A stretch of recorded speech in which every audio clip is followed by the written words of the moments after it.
Ali Hasan Osama শুধু আপনি একজনে, আপনাদের সারা বাংলাদেশে যত মিলাদুন্নবী বিরোধী আছে তাদেরকে নিয়ে আমরা কোলা ময়দানে জমিয়তুল ফালাহ জামে মসজিদে বসতে চাই। আলী হাসান ওসামা, সুন্নি সমাজের পক্ষ থেকে তোমাকে চ্যালেঞ্জ দিচ্ছি, সাহস থাকলে আসো, আমি জাহাঙ্গীর হুজুর বসবো তোমার সাথে। আলী হাসান ওসামা আমি চ্যালেঞ্জ করতেছি।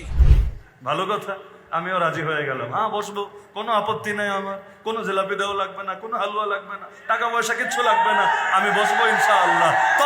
তবে বিতর্কের একটা মূলনীতি আছে, বিতর্ক নিরপেক্ষ জায়গায় হওয়া লাগে। বিতর্ক নিরপেক্ষ জায়গায় না হলে কি হয়, তারও সমস্যা আমারও সমস্যা। আমি যদি তারে বলি আসেন হাটাজারি মাদ্রাসায় বসেন, উরুয়াইল হুসাইনিয়া মাদ্রাসায় বসেন, তাহলে সে ভয় পাবে যে আমারে বিতর্ক করতে নিয়ে আবার বানায় দেয় নাকি। আবার যদি এখন সে আমারে ডাকে, তুমি জমিয়তুল ফালায় আসো, এটাই বলেছে, জমিয়তুল ফালায় আসো, আমাদের জামে আসো, আমাদের অমুক জায়গায় আসো, তমুক জায়গায় আসো, আমরাও তো নিরাপত্তাহীনতা ভোগ করব। যে যাচ্ছে মুনাজারা করতে না মুনাজা করতে। মুনাজারা মানে হইল বিতর্ক, আর মুনাজা মানে হলো ফাইটিং, দ্বন্দ্ব, সংঘর্ষ।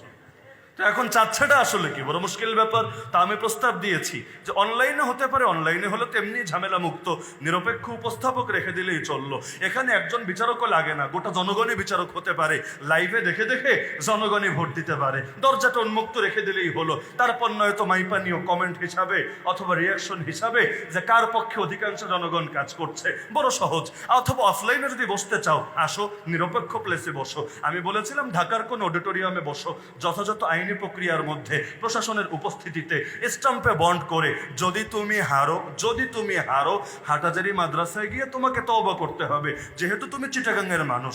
এখন যদি বলে আমার রাজবাড়ির মাদ্রাসায় এসে তওবা করো, বা আমার বাড়ি সেই সিলেটের কাজিরবাদরা মাদ্রাসায়, দারুসালাম মাদ্রাসায়, গহরপুর মাদ্রাসায় গিয়ে তওবা করো, পরে বলবা টিকিট কাটার ভাড়া নাই, এইটা নাই, সেইটা নাই, একটা দিয়ে পালায়া যাবা। তো ঝামেলার দরকার নেই, তোমার এলাকার মাদ্রাসা হাটাজারি, এখানে গিয়া তওবা করো। আর আমার যদি হারাতে পারো তাহলে ঠিক আছে, কিছু বলা লাগবে না, আমি গিয়া তোমার দলে যোগ দিব, জেলাপি ছাড়াই, কোনো বিনিময় আমার লাগবে না।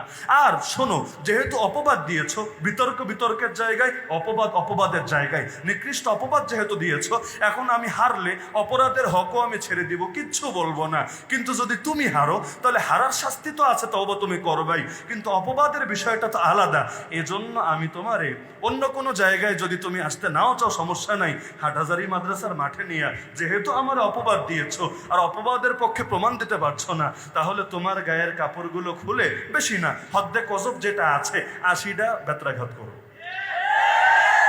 এখন বলে দিলাম নিরপেক্ষ জায়গা। আজকে বলছে হ্যাঁ আমাদের ডেরায় আসে না কেন, আমাদের জমিয়তুল ফালায় আসে না কেন।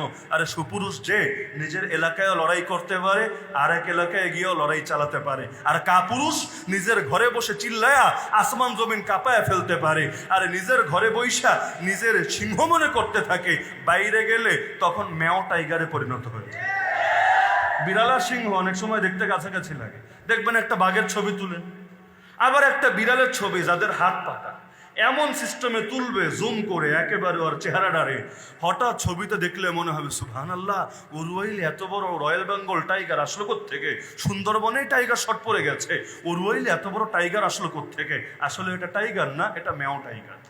তো এখন কিছু লোক হলো এমন, এরা নিজের ডেরায় বইসা নিজেরা মনে করে সিংহ, নিজেরা কি মনে করে সিংহ, কিন্তু যেই বনে সিংহ থাকে না সেই বনে শিয়ালি হয়ে যায় রাজা, যেই বনে সিংহ থাকে সেই বনে কেন যেন আসতেই চায় না।